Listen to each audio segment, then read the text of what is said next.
तो डायग्राम समझ में आ रखा होगा तो कोई चीज रटनी नहीं पड़ेगी। अदरवाइज क्या करो कि 6 की 6 स्थितियां है, उसमें रटो की वस्तु यहां होगी तो प्रतिबिंब वहां बनेगा और ये जो प्रतिबिंब है इस तरह का बनेगा। आपको रटने की कोई जरूरत नहीं, कोई आवश्यकता नहीं किसी भी चीज को रटने की, बिल्कुल आसान तरीके से आपकी समझ बनेगी। हाँ तो प्यारे विद्यार्थियों, कैसे हैं आप सभी? बढ़िया। तो साइंस के अपनी 3 क्लासें हो चुकी हैं और तीनों क्लासों को बहुत अच्छा प्यार मिला, आपसे बहुत अच्छा रिस्पांस मिला है। क्लासें आपको काफ़ी पसंद आ रही हैं और हम भी प्रयास कर रहे हैं कि जितना बेहतर हो सके उतना बेहतर आपको प्रोवाइड करवाया जाए। और आज हम प्रकाश का जो परावर्तन और नियम है उसका पार्ट 4 इंट्रोड्यूस करने जा रहे हैं।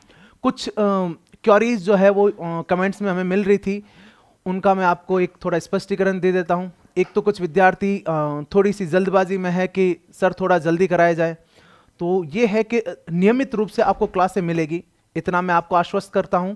और दूसरा, मैंने आपको कल भी बताया कि हमें और भी बहुत से कंटेंट डील करने पड़ते हैं, हमें ऐप की क्लासेस डील करनी पड़ती है, ऑफलाइन क्लासेस भी रहती है। तो आपके लिए जितना हमसे समय निकल रहा है मैं प्रयास करूंगा और ज़्यादा कर पाऊँ। अदरवाइज नियमित रूप से आपको क्लासें मिलेगी, इतना अश्योर कर सकता हूं। दूसरा, एमसीक्यू सीरीज जो आप डिमांड कर रहे हैं, तो एमसीक्यू जो है हम लोग पहले एक बार थ्योरी पढ़ते हैं, उसके बाद एमसीक्यू करेंगे। देखिए, आपका जो पशु परिचर का एग्जाम है वो कम से कम जनवरी फरवरी के आसपास होना है, पर्याप्त समय है। तो भाई थोड़ा सा समय देकर काम करते हैं। एक बार जल्दबाजी में आप सोच रहे हो कि सारी चीजें वही फटाफट से यूट्यूब पे आप सर पूरा का पूरा चैप्टर करा दो, क्लास दे दो, भाई कहाँ जाना है? थोड़ा सा सब्र रखें भाई, आराम से धीरे धीरे करेंगे, ठीक है। मारवाड़ी में कहावत है, ठार ठार ने खावनो, है नी, कि उतावली 2 बार गोता पड़े। तो अपने गोता नहीं पटकना है नी। आप एक बार इस काम करा और पूरा सटीक काम करा, एक बार में इस पार रहना है। तो आराम हो, समय लेने काम करना है और बढ़िया जमने काम करना है, ठीक है। तो वही बात है, समय लगेगा पर जितने पार्ट बन सकते हैं 5-6, देखो 6 पॉइंट है अपने पास, 6 पॉइंट है और अच्छा खासा समय देकर भी अगर हम लोग करेंगे तो सवाल ऐसे करेंगे कि सवाल छूटना नहीं है। साथ ही मैं जो पढ़ा रहा हूं वो सभी को दृष्टिकोण में रखते हुए, कुछ विद्यार्थी हैं जो शायद थोड़ा सा जिनका बेस अच्छा होगा तो उन्हें चाहिए होगा कि सर थोड़ा सा जल्दी करवा दें, और कुछ विद्यार्थी मेरे जैसे कमजोर भी होंगे, है ना, तो उनको क्या है ना, थोड़ा सा समय चाहिए होता है। तो मैं सभी के हिसाब से कर रहा हूं कि हाँ, लोग सभी विद्यार्थी हैं, बड़े अच्छे एफर्ट्स के साथ एग्जाम करें और उसके लिए हम लोग प्रयास कर रहे हैं। तो आप सबसे उम्मीद रहेगी कि उस तरह का आप एक सहयोग प्रदान करें और मैं मेरी तरफ से पूरा एफर्ट लगा ही रहा हूं। पिछली क्लास में पार्ट 3 में हमने जो है कुछ महत्वपूर्ण परिभाषाएं पढ़ी थी और गोलीय दर्पण से परावर्तन के नियम पढ़े थे। एक बार थोड़ा सा ब्रीफली उसको रिवाइज कर लेते हैं। जो परिभाषाएं पढ़ी थी उनमें सबसे पहली परिभाषा थी वक्रता केंद्र की। उसमें हमने पढ़ा था भाई, गोलीय दर्पण जो है उस गोलीय दर्पण को आप जिस गोले का कटा हुआ भाग मान सकते हैं उस गोले के केंद्र को हम क्या कहते हैं? वक्रता केंद्र। और इसे किससे रिप्रेजेंट करते हैं? सी से रिप्रेजेंट करते हैं। और दूसरी परिभाषा थी आपकी वक्रता त्रिज्या। सिमिलर डेफिनेशन थी कि गोलीय दर्पण को जिस गोले का कटा हुआ भाग मान सकते हैं उस गोले की त्रिज्या को वक्रता त्रिज्या कहते हैं, इसे कैपिटल आर से प्रदर्शित करते हैं। नंबर 3, ध्रुव। गोलीय दर्पण के मध्य बिंदु को ध्रुव कहा जाता है, इसे ओ से प्रदर्शित करते हैं। नंबर 4, मुख्य अक्ष। वक्रता केंद्र और ध्रुव को मिलाने वाली काल्पनिक रेखा को मुख्य अक्ष कहा जाता है। Number 5, focus. मुख्य अक्ष के समांतर आपतित किरण परावर्तन के पश्चात मुख्य अक्ष के जिस बिंदु से होकर गुजरती हैं उसे फोकस कहा जाता है, इसे कैपिटल एफ से रिप्रेजेंट करते हैं। नंबर 6, फोकस दूरी। फोकस तथा ध्रुव के बीच की दूरी को फोकस दूरी कहते हैं, इसे स्मॉल एफ से रिप्रेजेंट करते हैं। और नंबर 7, द्वारक। लेंस की जो वृत्ताकार परिसीमा, माफी चाहूंगा, दर्पण की जो वृत्ताकार परिसीमा है, वृत्ताकार परिसीमा का जो व्यास बनता है, वृत्ताकार परिसीमा का व्यास क्या कहलाता है? द्वारक कहलाता है। ये 7 जो परिभाषाएं हैं वो हमने कल डील की थी, प्लस इसके साथ हमने देखा था गोलीय दर्पण से परावर्तन के नियम। ये इसलिए रिवाइज करना है जरूरी है क्योंकि आज जो टॉपिक पढ़ने जा रहे हैं उनमें परावर्तन के नियम बहुत इंपॉर्टेंट है। गोलीय दर्पण से परावर्तन के नियम,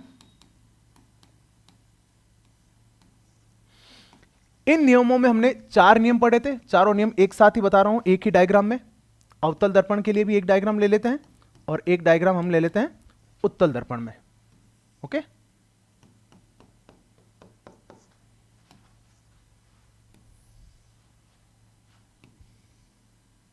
चलिए। पहला नियम, मुख्य अक्ष के समांतर कोई किरण आ रही है, परावर्तन के पश्चात कहां से गुजरेगी? फोकस से। पहला नियम यही था। मुख्य अक्ष के समांतर कोई किरण आ रही है तो परावर्तन के पश्चात इस प्रकार से फैलेगी कि पीछे बढ़ाने पर फोकस से गुजरती हुई प्रतीत हो। ठीक। नंबर सेकंड, फोकस से गुजरती हुई या फोकस से होते हुए दर्पण पर आपतित होने वाली किरण परावर्तन के पश्चात मुख्य अक्ष के समांतर हो जाती है।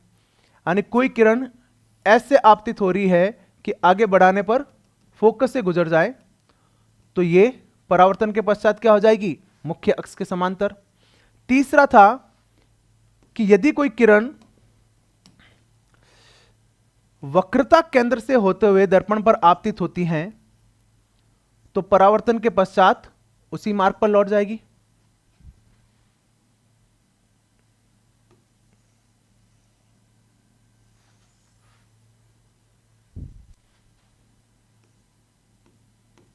कि यदि कोई किरण ऐसे आपतित हो रही है कि आगे बढ़ाने पर क्या है? वक्रता केंद्र से गुजरती हुई प्रतीत हो, तो ये क्या हो? यहां से परावर्तित होकर वापस लौट जाएगी। और चौथा नियम था, कोई किरण दर्पण के ध्रुव पर जितने डिग्री कोण पर आपतित होती है उतने ही डिग्री कोण पर परावर्तित हो जाती है। दर्पण के ध्रुव पर जितने डिग्री कोण पर आपतित होती हैं उतने ही डिग्री कोण पर परावर्तित हो जाती है। ठीक है, थोड़ा रफली समझा दिया है, पूरा डिटेल में अच्छी तरह से पिछली क्लास में हमने इसको समझा था।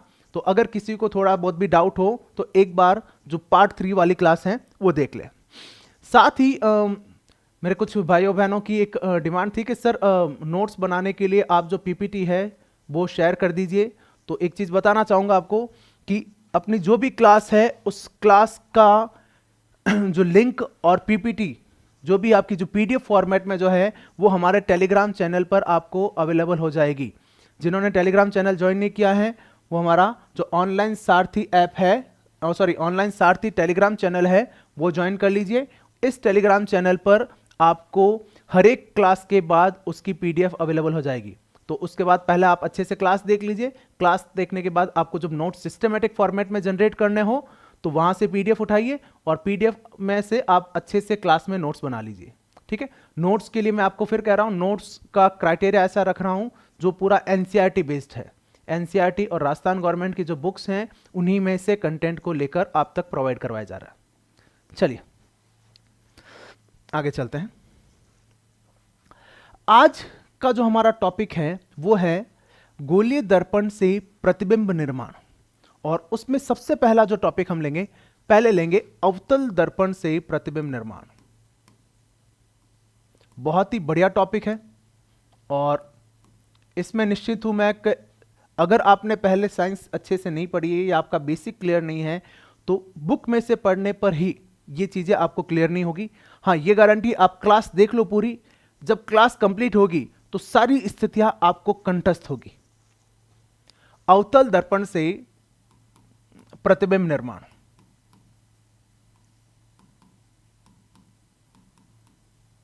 बहुत ही बढ़िया टॉपिक है। चलिए भाई साहब देखता हूं। नंबर 1, पहली स्थिति, अब प्रतिबिंब निर्माण में हम क्या करेंगे कि देखो,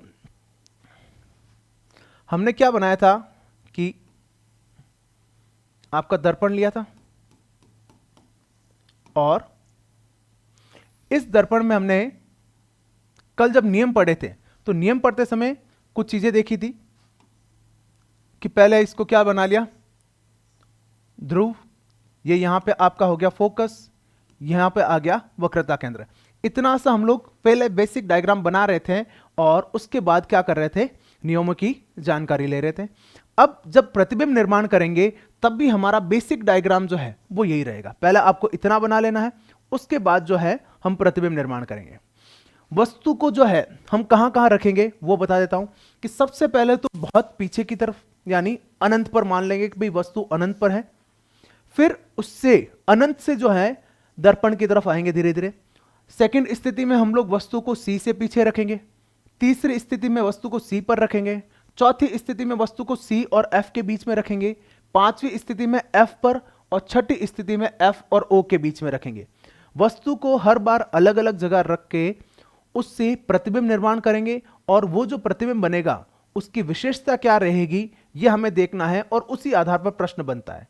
जैसे फॉर एन एग्जाम्पल आपको समझा दूं कि एग्जाम में सवाल कैसे होगा। सवाल ऐसा होगा कि यदि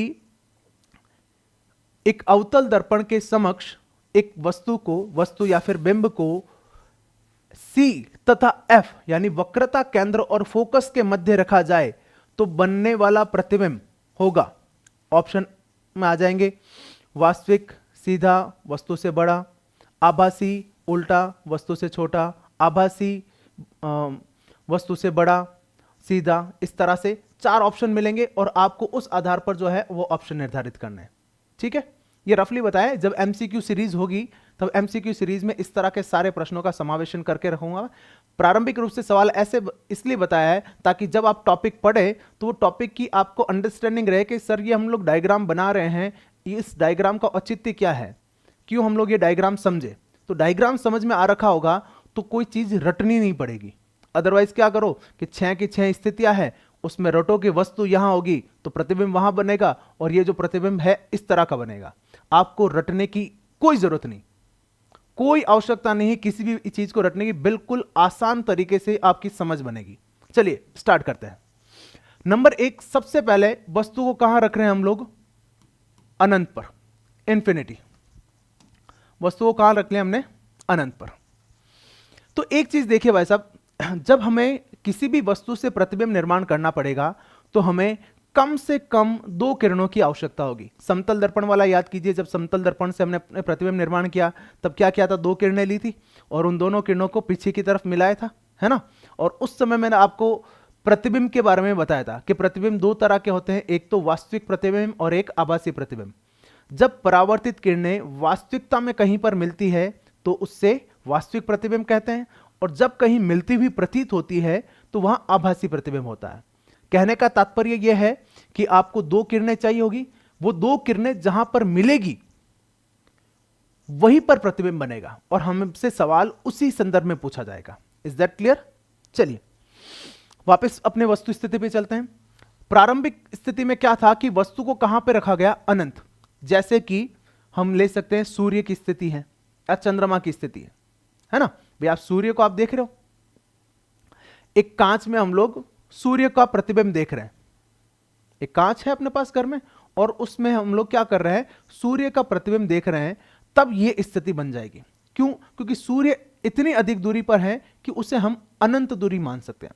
ठीक है, बहुत अधिक दूरी को हम लोग अनंत दूरी के रूप में मान सकते हैं।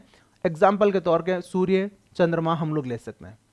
तो आप एक कांच में जो सूर्य देखेंगे और सूर्य का कांच में प्रतिबिंब बनेगा, वो प्रतिबिंब किस प्रकार का होगा वो हमें देखना है। ठीक है, तो यहां पर एक चीज ध्यान रखेंगे कि जब वस्तु अनंत पर है तो उससे आने वाली जो किरणें हैं वो किरणें परस्पर समांतर होती हैं। क्या चीज लेके चलनी है कि जब भी वस्तु को अनंत पे रखा गया है तो अनंत से आने वाली जो किरणें हैं वो परस्पर समांतर होगी, पैरेलल होगी एक दूसरे के। क्लियर। हम ये भी मान लेते हैं यहां पर अपने प्रश्न के लिए कि ये जो किरणें हैं परस्पर समांतर है, साथ ही मुख्य अक्ष के भी समांतर आ रहे हैं। और हमें प्रतिबिंब निर्माण के लिए कितनी किरणें चाहिए? 2। तो 2 किरणें बना लेते हैं। एक ये किरण ले ली हमने, एक ये किरण ले ली, ठीक। और ये किरणें कैसी हैं? मुख्य अक्ष के समांतर। 2 किरणें चाहिए थी, 2 किरणें ले आई। अब नियम याद करें, कल हमने नियम पढ़ा था। पहला नियम, यदि कोई किरण मुख्य अक्ष के समांतर दर्पण पर आपतित होती है तो परावर्तन के पश्चात उसका क्या होगा? कहां से गुजरेगी? बिल्कुल सही, फोकस से। परावर्तन के पश्चात कहां से गुजरेगी? सॉरी, परावर्तन के पश्चात फोकस से होकर गुजरेगी।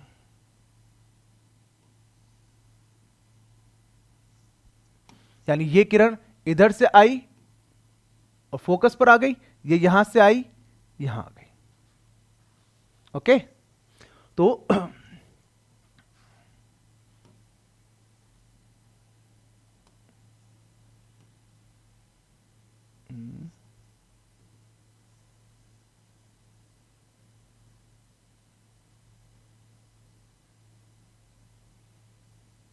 ठीक है, तो 2 किरणें ली, दोनों किरणें मिल गई। अब यहां पर जो हमने से सबसे इंपॉर्टेंट चीज होगी, वो जो यहां प्रतिबिंब बन रहा है, इस प्रतिबिंब के बारे में हमसे पूछा जाएगा, ठीक है, कि ये जो प्रतिबिंब बना है, ये प्रतिबिंब किस प्रकार का है। ओके, उसकी विशेषताएं लेनी हमें। प्रतिबिंब की विशेषताएं देखो क्या होगी। सबसे पहली स्थिति, सबसे पहले यह बताना है कि प्रतिबिंब कहां, कि जब वस्तु को अनंत पे रखा गया है तो प्रतिबिंब कहां बनेगा? प्रतिबिंब फोकस पर बनेगा। कहां बना हुआ है? फोकस पर। पहली चीज तो हम देखेंगे कि वस्तु अनंत पर है तो प्रतिबिंब कहां बना? फोकस पर। नंबर सेकंड, ये जो प्रतिबिंब है वास्तविक है या आभासी? अब कल हमने चर्चा कर ली थी वास्तविक और आभासी के बारे में। जब किरणें वास्तविकता में मिले तो प्रतिबिंब कैसा है? वास्तविक, और मिलती हुई प्रतीत होगी तो आभासी। तो प्रतिबिंब कैसा है? वास्तविक। और कल हमने एक और चर्चा की थी, वास्तविक प्रतिबिंब सदैव कैसे बनते हैं? उल्टे, और आभासी सीधे। तो प्रतिबिंब कैसा होगा? वास्तविक और उल्टा। कहां बना? फोकस पर। दूसरा, वास्तविक और उल्टा। और तीसरी जो स्थिति होती है वो ये होती है कि भाई साहब ये बताए कि ये जो प्रतिबिंब बना है ये वस्तु से बड़ा होगा या छोटा होगा। तो ये निर्धारित होता है कि ये जो प्रतिबिंब बन रहा है ये मुख्य अक्ष से कितनी दूरी पर है। तो देखो ये तो बिल्कुल मुख्य अक्ष पर ही बना है, तो मुख्य अक्ष पर बना है तो बिल्कुल ही छोटा बनेगा। आप कांच में अपने जो मिरर में है सूर्य को देखते हो तो सूर्य कितना सा बनता है? इतना सा बनता है, जबकि वास्तविकता में सूर्य कितना बड़ा है? पृथ्वी से भी कितना ही गुना बड़ा। जो वस्तु है वो पृथ्वी से भी कई गुना बड़ी है और आपके कांच में कितनी सी दिखती है? इतनी सी, यानी बिल्कुल बिंदुवत। यानी इस वस्तु की तुलना में यहां पे जो प्रतिबिंब बनेगा वो प्रतिबिंब कैसा होगा? अत्यंत छोटा, अत्यंत छोटा, या इसे कह सकते हैं बिंदुवत। यह प्रतिबिंब की विशेषता हो जाएगी। सवाल इसी प्रकार से बनता है कि जब किसी वस्तु को अनंत पर रखा गया है तो बनने वाले प्रतिबिंब की विशेषता होगी। तो यह विशेषता होगी कि बनने वाला प्रतिबिंब फोकस पर बनेगा, वास्तविक होगा, उल्टा होगा और अत्यंत छोटा होगा। क्लियर? बैठा दिमाग में? और याद करने या रटने लायक कुछ नहीं है, केवल हमने वस्तु को अनंत पे रखा। अनंत पे रखा तो हमने 2 चीजें ध्यान में रख ली कि जब वस्तु अनंत पर है तो उससे आने वाली किरणें कैसी है? परस्पर समांतर है। और हमने ये मान लिया कि यहां पर ये मुख्य अक्ष के समांतर आ रही है, तो मुख्य अक्ष के समांतर आ रही है तो पहला नियम लग गया। परावर्तन के बाद कहां से गुजर गई? फोकस से। और ये जो दोनों परावर्तित किरणें जहां मिल रही है वहीं पर अपना प्रतिबिंब बन रहा है। प्रतिबिंब कहां बन गया? फोकस पे। चले दूसरी स्थिति में। नंबर सेकंड, वस्तु को कहां पे रख दे? सी से परे। सी से परे यानी सी के पीछे रख लेते हैं। देखो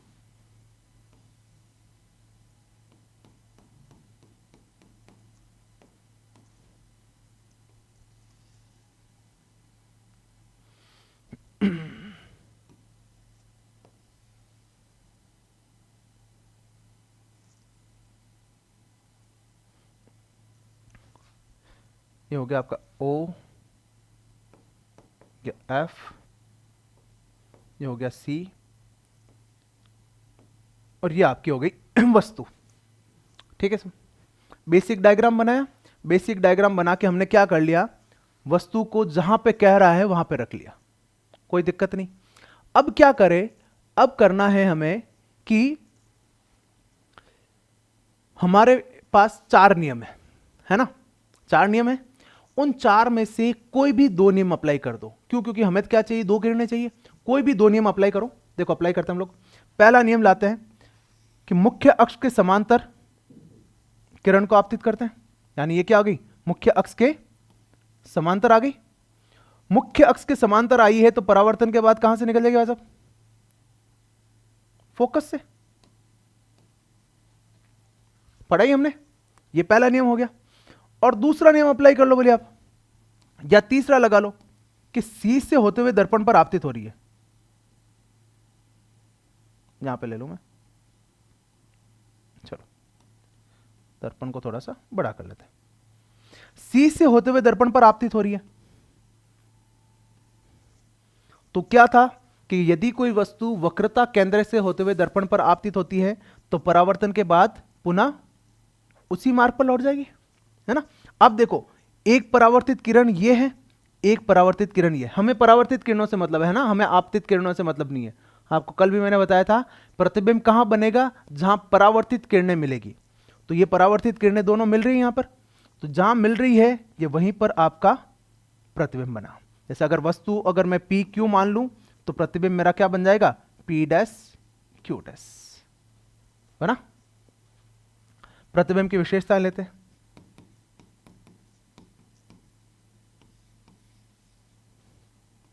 कि जो प्रतिबिंब है ये कैसा होगा भाई साहब,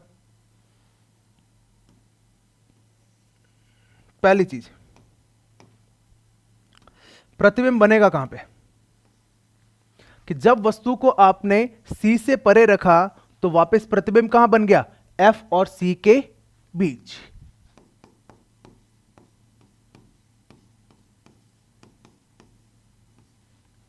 आसान है, देखो रटने जैसा कुछ नहीं है। क्या किया है, डायग्राम बनाया है, वस्तु को जहां कह रहा है वहां रख दिया है और 2 नियम को अप्लाई कर दिया है। पहला नियम और तीसरा नियम लगाया, मैं चाहूं तो दूसरा नियम भी लगा सकता हूं यहां पे, तब भी हो जाएगा, कोई भी 2। पहले वस्तु आ गई, वस्तु की जो स्थिति आ गई, फिर दूसरा प्रतिबिंब कैसा है भाई, वास्तविक होगा या आभासी। निश्चित दिखती बात है, किरणें वास्तविकता में मिल रही है, प्रतिबिंब कैसा होगा, वास्तविक व उल्टा।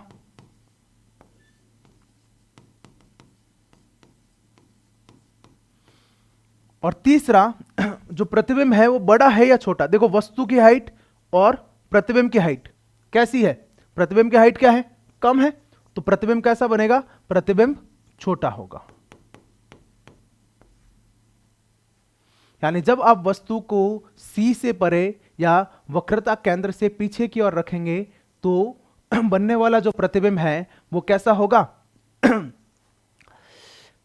सी और एफ के बीच मिलेगा, सी और एफ के बीच बनेगा, वास्तविक होगा, उल्टा होगा और कैसा होगा, वस्तु से छोटा होगा। 2 स्थितियां क्लियर, टोटल 6 स्थितियां पढ़नी आज हमें, उसमें से 2 स्थितियां होगी, समझ में आ गया, अनंत वाला और दूसरा सी से परे। नंबर 3, तीसरी स्थिति ले रहे हैं जब वस्तु सी पर हो, यानी वक्रता केंद्र पर रखें, वस्तु को रख लेते हैं।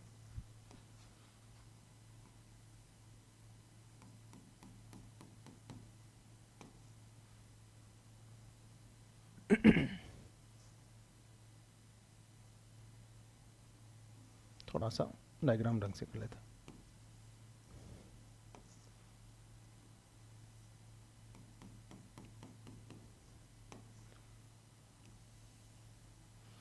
यहां पर थोड़ा सा देखिएगा, ये O, ये F, ये C, ठीक है। करना क्या है, वस्तु को कहां पर रखना है, C पर रख दिया हमने। जैसा प्रश्न कह रहा है जैसी डिमांड है वैसा कर लीजिए, उसके बाद कल के जो 4 नियम पड़े हुए हैं उन 4 नियमों को अप्लाई कर दो, दैट्स इट, और कुछ नहीं। 4 में से कोई भी दो, है ना। करते देखो, पहला नियम क्या कहता है, मुख्य अक्ष के समांतर लाओ, ले आए सब। समांतर लाओगे तो किधर से निकल जाएगी, फोकस से होकर निकल जाएगी, यही तो कह रहा है, कोई दिक्कत ही नहीं हमें। फिर सी वाला नियम तो यहां पे लग नहीं सकता, तीसरा नियम तो रहने दो, दूसरा तो लगा लो। अच्छा, एफ से होकर गुजार दो, एफ से होकर निकलेगी, एफ से होकर निकलेगी तो क्या होगा, मुख्य अक्ष के समांतर हो जाएगी।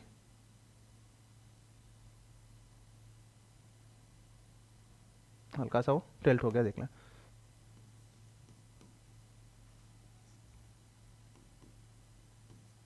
बस 2 नियम लगाने थे, 2 नियम अप्लाई कर दिए हमने।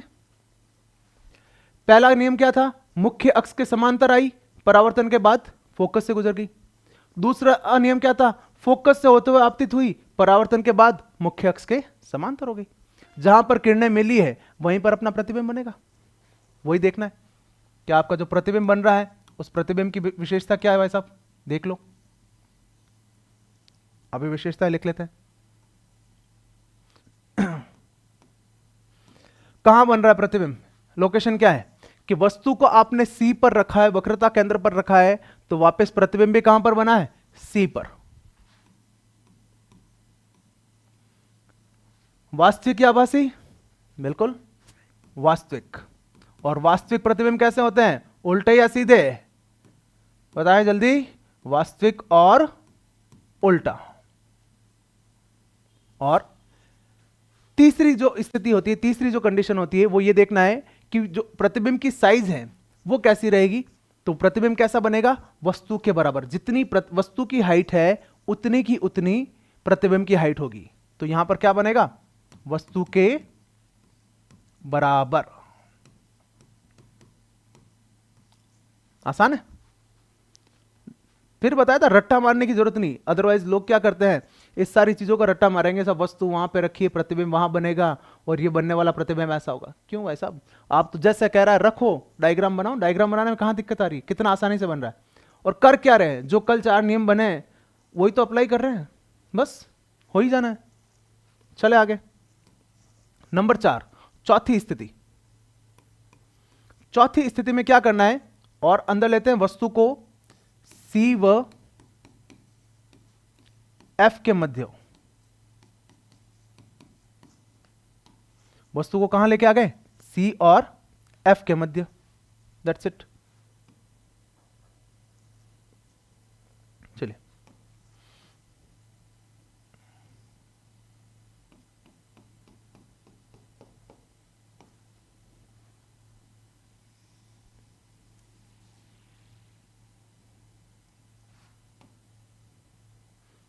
ओ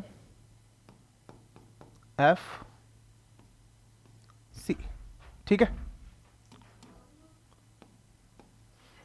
चलिए वस्तु को कहां रख देना है, एफ और सी के बीच में। जैसा कह रहा है, जैसी डिमांड हो रही है वैसा रख दो बस। फिर अपने पास जो नियम है लगा दो यार। कौन से नियम है अपने पास, एक तो सब मुख्य अक्ष के समांतर है, समांतर आया है तो क्या होगा, कहां से हो जाएगी, फोकस से होकर गुजर जाएगी, पहला नियम हो गया। और फिर चाहो तो दूसरा नियम लगा लो,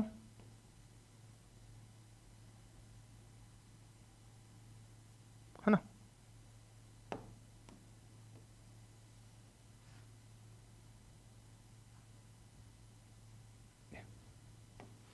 फोकस से होकर गुजरेगी तो क्या हो जाएगा, मुख्य अक्ष के समांतर आ जाएगी। प्रतिबिंब कहां बना, सी से पीछे। थोड़ा सा अच्छी तरह से अगर ये गैप देखो, ये एक्चुअली ये गैप जो है ना, ओ और एफ के बीच और सी और एफ के बीच का गैप एग्जैक्ट रखोगे, डायग्राम एग्जैक्ट बनना है ना। क्यों, क्योंकि हमने पढ़ा है ना, फोकस दूरी जो है वक्रता त्रिज्या की आधी होती है। मैं ऐसे डायग्राम पे ड्रॉ कर रहा हूं इसलिए थोड़ा बहुत नजदीक मिल गया, अदरवाइज आप ये गैप बराबर रख के बनाओ, ये जो गोलाई है ये बराबर होगा, एग्जैक्टली काफी आपको पीछे मिलेगा, है ना। डायग्राम वैसे मैंने लगभग बना ही लिया, एकदम सीधी लाइनें खींची, उसमें भी क्या बनाए, सी से पीछे ही बनाए। बनाओ लाइन सीधी, ये देखो है ना, सी से पीछे ही बन रही है लाइन प्रतिबिंब की। ओके तो प्रतिबिंब कैसा बन गया वो भी देख लेते हैं हम लोग।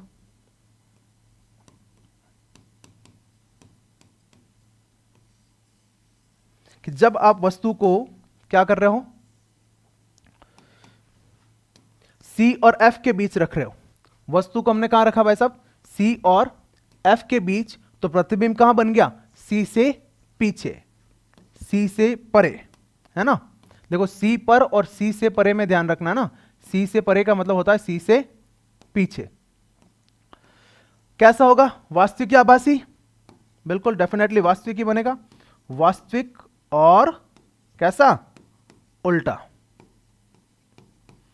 हाँ साइज बताए, वस्तु से छोटा या वस्तु से बड़ा, अब देखो वस्तु से बड़ा बन रहा है, प्रतिबिंब क्या होगा, वस्तु से बड़ा।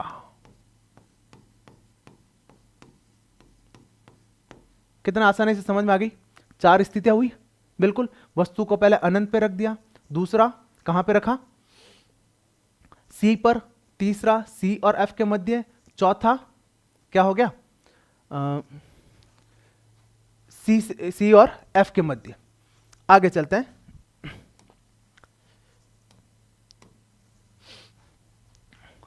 पांचवी स्थिति के तौर पे, पांचवी स्थिति क्या है, जब वस्तु एफ पर हो, वस्तु को कहां ले जा रहे हैं, एफ पर, समझो।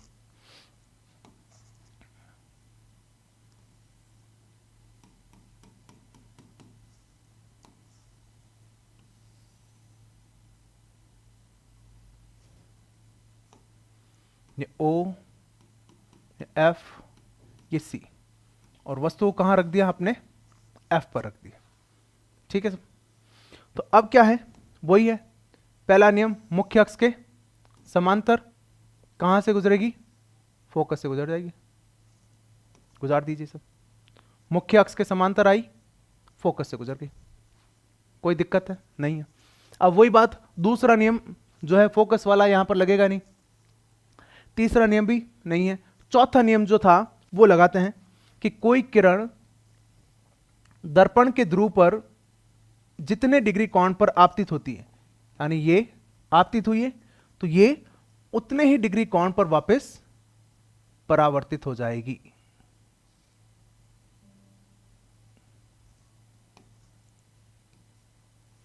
ये जो किरणें प्राप्त होगी, ये किरणें कैसी प्राप्त होगी, परस्पर समांतर किरणें प्राप्त होगी। ये किरणें कैसी प्राप्त हो रही है, समांतर प्राप्त हो रही है। तो वापस पहले नियम की ओर आपको ले जाना चाहूंगा, जहां पर हमने कहा था कि जब कोई वस्तु अनंत पर होती है, ठीक है, तो उससे आने वाली किरणें कैसी है, समांतर। तो यहां पर हम उल्टा मानते हैं कि ये समांतर किरणें हैं, तो ये वापस जाके कहां पर मिलेगी, अनंत पर मिलेगी। तो हमारा जो प्रतिबिंब बनेगा वो कहां बनेगा, अनंत पर।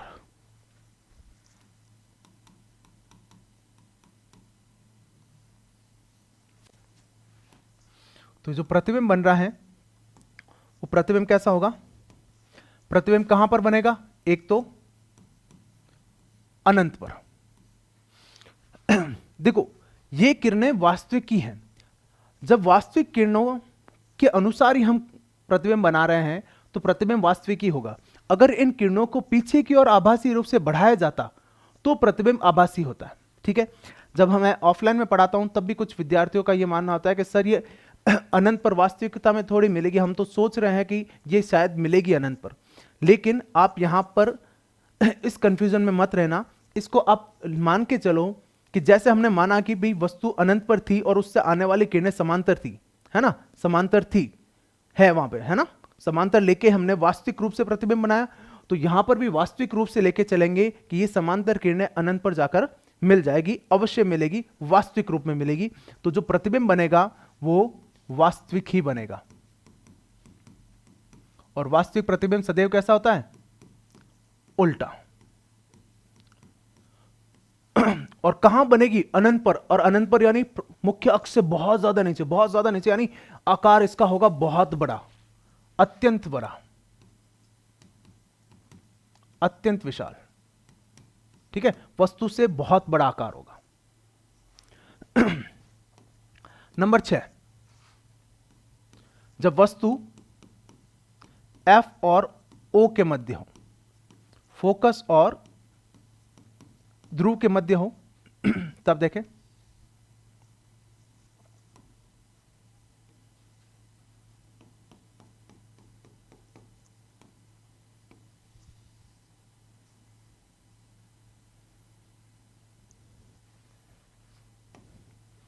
O F C। थोड़ा सा एक बार इरेज करते हैं।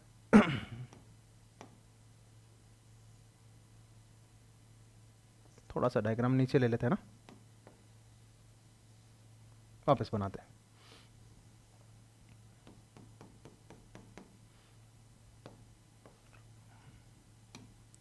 O F C।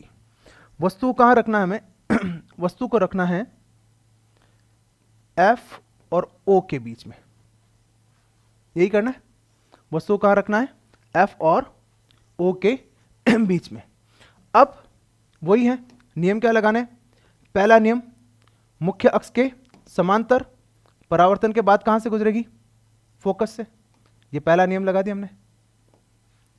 और क्या कर लो? चौथा नियम लगा दो, दर्पण के ध्रुव पर जितने डिग्री कोण पर आपतित हुई है उतने ही डिग्री कोण पर परावर्तित हो जानी है। दो नियम अप्लाई करने, कर लिए। अब इस स्थिति में क्या होगा कि ये किरणें देखो आगे की ओर जाकर तो मिलेगी नहीं, फैलाव हो रहा है, तब इनको हम पीछे की ओर बढ़ाएंगे, पीछे की ओर बढ़ाएंगे, और इस स्थिति में ये पीछे की ओर किसी एक बिंदु पर मिलती हुई प्रतीत होती है। तो यहां पर जो है हमें वस्तु का एक आभासी प्रतिबिंब प्राप्त होता है। ये जो जब किरणें मिलती हुई प्रतीत हुई, वास्तविक किरणें तो इधर की ओर बढ़ रही है, अब जो पीछे की ओर जो किरणें मिल रही है, तो ये क्या होता है? किरणें मिलती हुई प्रतीत होती हैं। तो प्रतिबिंब कहां बनेगा और कैसा बनेगा, ये देखें।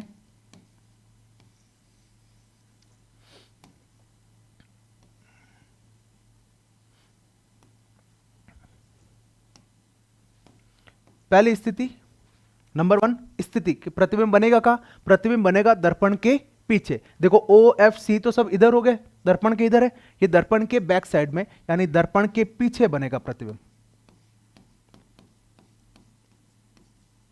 दर्पण के पीछे। दूसरा, वास्तविक या आभासी? डेफिनेटली कैसा है? आभासी। और आभासी प्रतिबिंब सदैव कैसे होते हैं? सीधे। देखो वास्तविक प्रतिबिंब में देखो, वास्तविक प्रतिबिंब जो भी बने उल्टे बने नीचे की तरफ, है ना? वास्तविक प्रतिबिंब जो भी बनेंगे उल्टे बनेंगे नीचे की तरफ, और आभासी प्रतिबिंब जो है वो सीधा होगा, ऊपर की तरफ बनेगा। आभासी और सीधा। और वस्तु से छोटा या बड़ा? वस्तु ये रही, प्रतिबिंब ये रहा, वस्तु से बड़ा प्रतिबिंब बनेगा।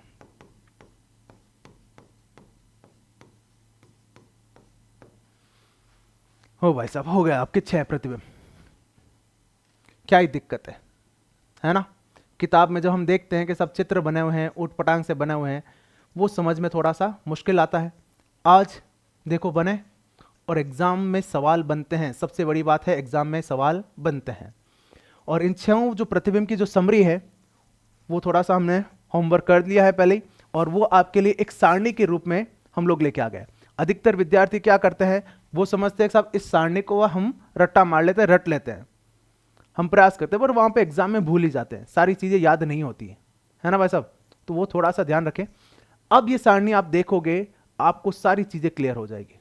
अगर आपने 6 डायग्राम अच्छे से समझ लिए, अब ये सारणी समझना आसान है, और इस सारणी से बहुत बहुत बढ़िया सवाल आता है। देखो, अवतल दर्पण से बिंब की विभिन्न स्थितियां और प्रतिबिंब का जो विवरण है, कि वस्तु को कहां रखा? सबसे पहले वस्तु को रखा अनंत दूरी पर। वस्तु को कहां रखा है? अनंत दूरी पर रखा हुआ है। वस्तु जब, ये देखो बिंब, वस्तु अनंत पर है, तो प्रतिबिंब कहां बन गया? फोकस पर। लिया था हमने, सबसे पहली स्थिति, प्रतिबिंब कैसा होगा, वास्तविक और उल्टा और अत्यधिक छोटा। तीन स्थितियां हमें देनी थी, एक तो प्रतिबिंब की स्थिति कैसी है, दूसरा उसका स्वरूप वास्तविक या आभासी, और तीसरा उसका आकार। ये तीनों स्थितियां हमने हर एक टॉपिक में ली है। वस्तु को आपने अनंत पर रखा तो प्रतिबिंब फोकस पर बना, वास्तविक उल्टा और अत्यधिक छोटा।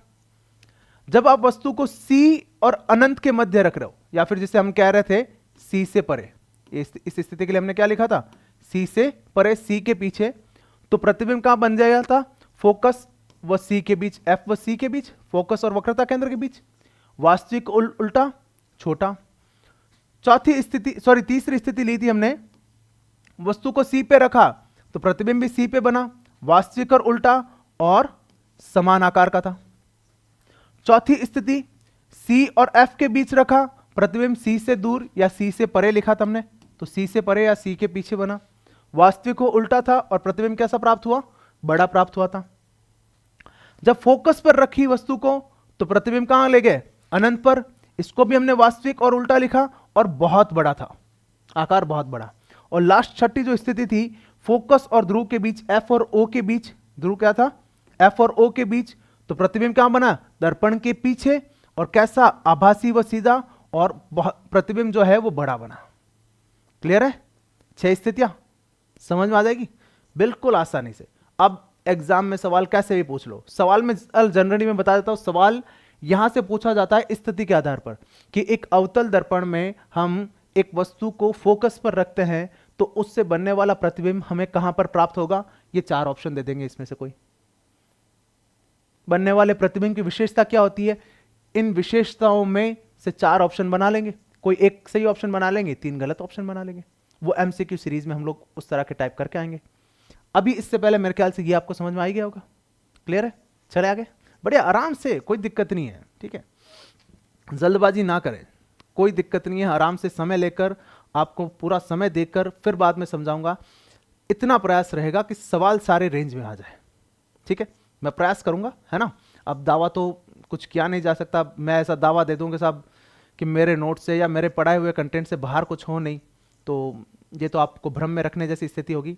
हाँ, इतना प्रयास है, एक सच्चा प्रयास करेंगे, एक बेहतर प्रयास करेंगे कि जितना आपके लिए एक पॉजिटिव इंपैक्ट क्रिएट कर पाए वो उतना मैं प्रयास करूंगा, है ना। और मेरी कोशिश यही रहती है कि जब मैं ऑफलाइन बैच में पढ़ाता हूँ या ऑनलाइन में भी जहाँ पढ़ा रहा हूँ या ऐप में भी जो क्लास से ले रहा हूँ, जैसे अपने ऐप में भी सीईटी के बैच, पशु परिचर का जो बैच है उसमें साइंस का कंटेंट है, रीजनिंग का सेगमेंट है, वो मैं पढ़ा रहा हूँ। और मेरा प्रयास यही रहता है कि विद्यार्थी वहाँ पर 100 आउट ऑफ 100 जो है अचीव कर पाए, प्रयास रहता है। बाकी किस्मत है और आपके प्रयास है ना, वो सब फैक्टर काम करते ही हैं। अब आप खुद समझदार हैं तो वो भ्रमित करने वाली स्थिति हम ना तो रखते हैं और ना ही प्रदर्शित करते हैं।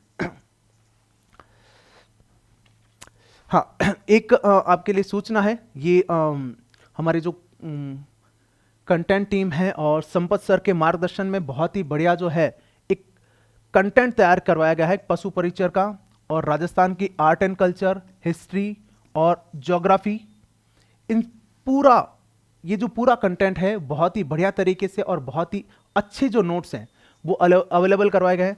और ये जो कॉम्बो पैक है, ये कॉम्बो पैक जो है आपको 599 में, सॉरी 699 ऐसा कुछ प्राइस है, उसमें आपको अवेलेबल है।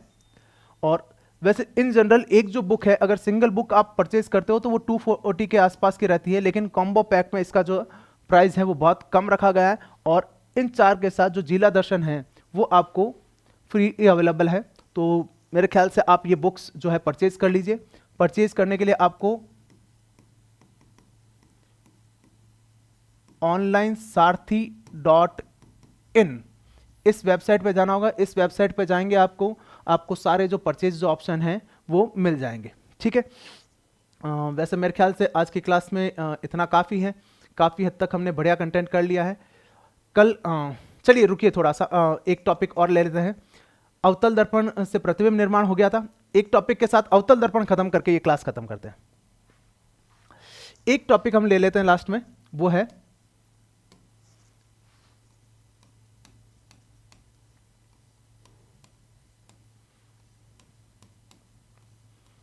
अवतल दर्पण के उपयोग।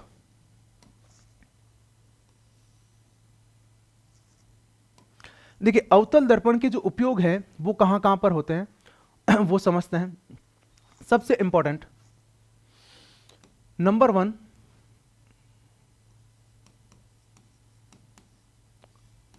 वाहनों की हेडलाइट में।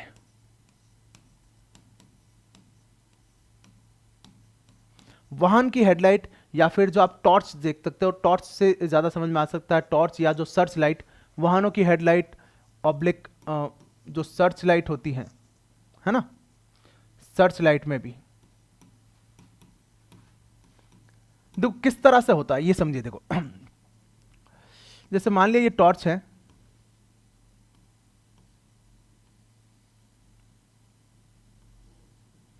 और यहां पर आगे जो है एक बल्ब लगा रहता है, ठीक है, छोटा सा बल्ब लगा रहता है। अब टॉर्च से जब हम लाइट करते हैं तो लाइट कैसे जाती है? लाइट पूरी एक सीधे इस तरह से जाती है कि नहीं जाती है ना, पूरी एक जगह पर ही जाती है लाइट टॉर्च से या सर्च लाइट से। और इसी बल्ब को आप बाहर निकाल के किसी होल्डर में लगा दो, क्या लाइट ऐसी जाएगी?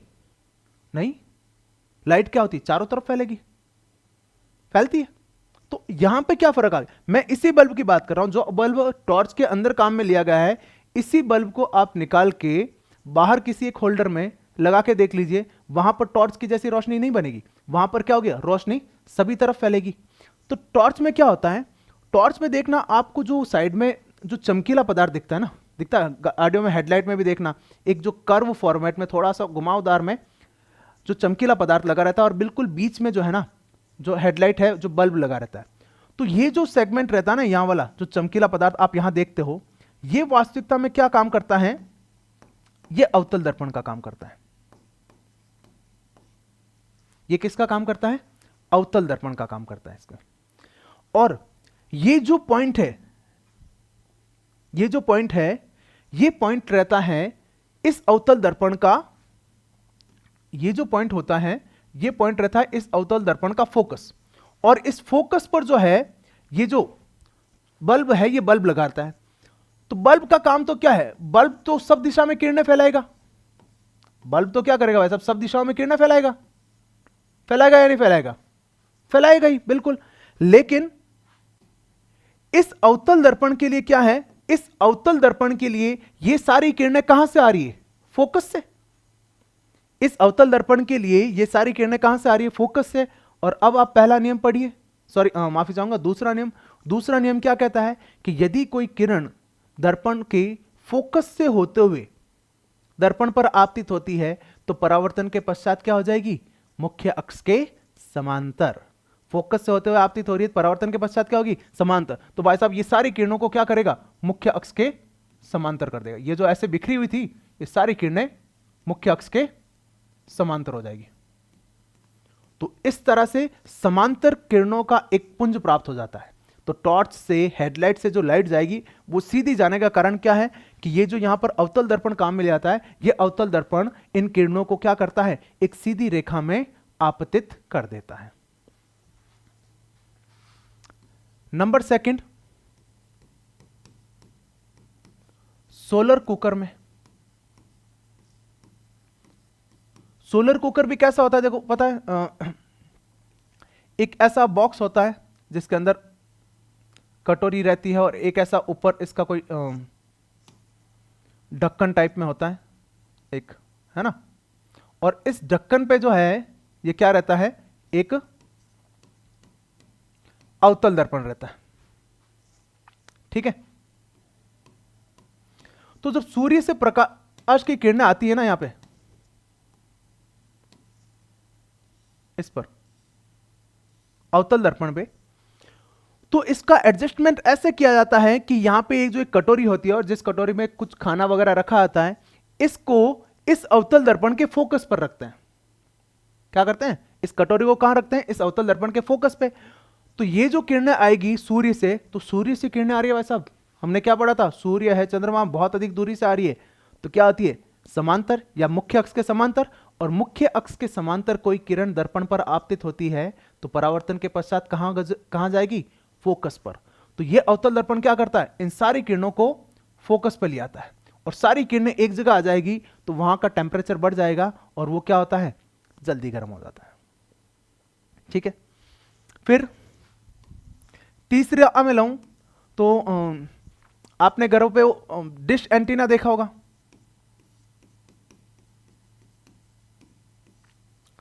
घरों पे डिश एंटीना छतरी लगी रहती है ना, छतरी देखो भी एक इस तरह से कर्व के रूप में रहती है, तो वो भी एक अवतल दर्पण का ही काम करती है।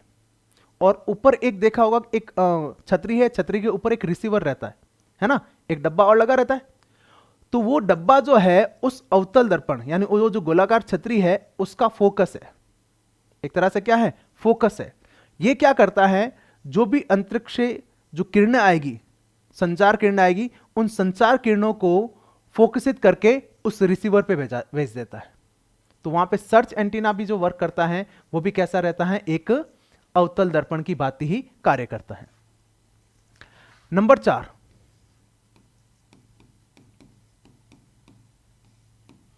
शेविंग मिरर, शेविंग दर्पण में। अब देखना भाई साहब, जब आप शेविंग करवाने जाते हैं या फिर जो बार्बर शॉप पे, नाई की दुकान पे जाते हैं, वहां पे जो कांच लगा रहता है उसमें भाई साहब हम ज्यादा ही सुंदर नजर आते हैं, है ना। वहां पर व्यक्ति ज्यादा खूबसूरत लगता है।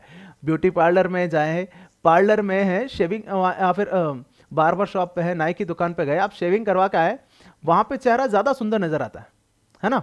और वही घर के कांच में देखते थे यार कि यार नहीं, वो वाला मजा नहीं आ रहा है। तो उसका भी फर्क है। उसका कारण क्या है कि भाई साहब जो घर पे आपका कांच है ना, वो एक सामान्य दर्पण है, नॉर्मल मिरर है। और नॉर्मल मिरर आपके क्या करेगा, आपकी जैसी वस्तु स्थिति है, जैसा आपका बिंब है, वैसा ही प्रतिबिंब बनाता है, बराबर साइज और बराबर दूरी पर। लेकिन जो शेविंग मिरर है, जो आपके पार्लर में है, आपके नाई की दुकान पर है, वो कौन सा दर्पण है, वो है अवतल दर्पण।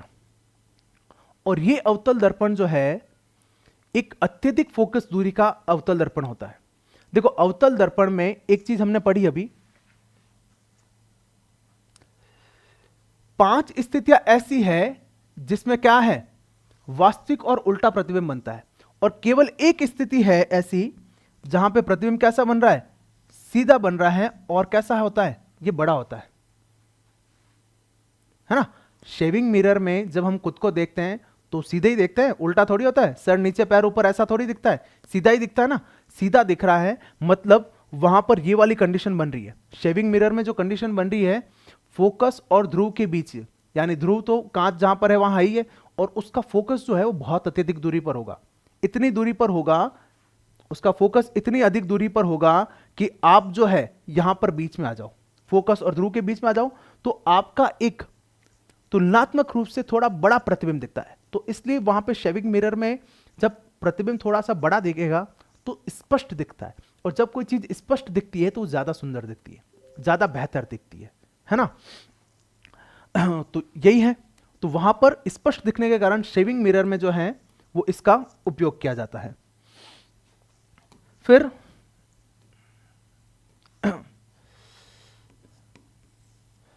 नंबर 5, जो डेंटिस्ट है, दंत चिकित्सक जो है,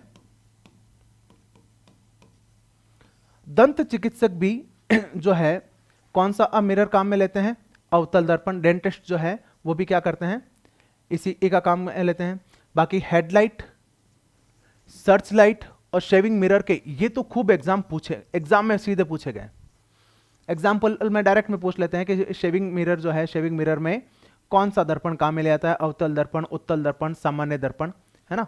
तो ध्यान रखना, शेविंग मिरर जो है, शेविंग मिरर में कैसा है, अवतल दर्पण काम में ले आता है। तो ये कुछ 4-5 एग्जाम्पल है या उपयोग है, वो हो जाएंगे। तो आज की क्लास में हमारे पास जो अवतल दर्पण है, अवतल दर्पण वाला जो कॉन्सेप्ट है वो क्लियर हो गया। 1 या 2 क्लास और लगेगी प्रकाश के परावर्तन में। थोड़ा समय ले रहा हूं, पर निश्चित रूप से इतना जरूरी भी है, क्योंकि अगर समय नहीं लेंगे तो क्लियरिटी नहीं बनेगी, व्यावहारिक समझ नहीं बनेगी। और हम कोशिश यही कर रहे हैं कि पूरी समझ बनाते हुए अच्छी तरह से इस तरह से सवाल करें कि एग्जाम में जो एग्जामिनर पूछ सकता है, जो एक 55 साल के व्यक्ति की जो अप्रोच हो सकती है, उसको टच करने का प्रयास करते हैं। चलिए मुस्कुराते रहिए और चैनल को शेयर कर दीजिए थोड़ा और जो क्राउड है उसे ऐड कीजिए, और आपके जो मित्र हैं और जिन्हें लगता है, आपको लगता है कि जिन तक भी ये सूचनाएं और क्लास पहुंचानी चाहिए, वहां तक पहुंचाइए। मिलते हैं अगले क्लास में।